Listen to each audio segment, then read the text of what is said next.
আজকে আপনাকে পুরপুরি আপা বগুড়া আছে মার্কেট করার জন্য, তা ভাবলাম যে সেটা যদি আপনাদের সাথে শেয়ার না করি, খালি আন্দাবাড়ি পুরপুরি গোস্ত মাছ হাবি যাবি এলাই শেয়ার কর্ম। আমি আপনাদের সাথে কী কেনাকাটা করলাম সেগুলোকে শেয়ার না করলে হয় কোন? আমার জীবনের যত যাবতীয় লাইফস্টাইল যা কিছু করি সারাদিন তাই আপনাদের সাথে শেয়ার করার চেষ্টা করি। শাড়ি কিনবে যাচ্ছে আমার মায়ের জন্য।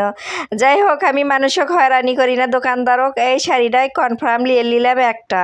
তারপর একটা শাড়ি নিয়ে এটা অবশ্য এমনি না, দেখলাম যে হামাক পরলে ক্যাঙ্কা লাগে, তা ভাবলাম যে শাড়ি আসলে পরি না, অযথা আবার নিমক এসে সেটা বাদ দিলাম।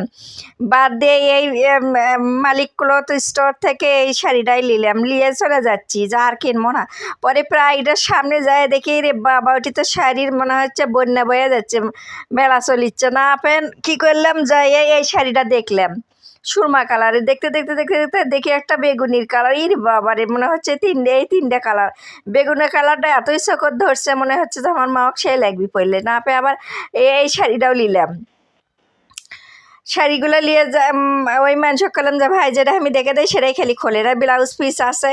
শাড়িটা আসলে প্রাইডের শাড়ির কীরকম দাম হয় সেটা তো আপনারাই জান। আসলে দাম দম এগুলো আমার করার দরকার নেই, আমি বড় পরমিশন করবার যাইনি।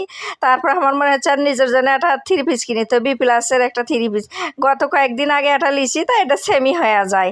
তা ওই ভাই করছে আপা এটা লেন, এটাই ভালো লাগবে। তারপরে হলো ওটা না নিয়ে বর্ষা ফ্যাশন থেকে, এটা হলো সাজেদা নিউ মার্কেট, পরে ওর থেকে ওই থ্রি পিসটাই নিলাম। যাই হোক, আবার আব্বার জন্য আতর নিলাম। নেওয়ার পরে বাড়িতে এসে বিছানার উপর শাড়ি দুটো মেলে থেকে করছি, ও মা তোমাকে সেই লাগবি। আসলে শাড়ি দুটো সেই সুন্দর।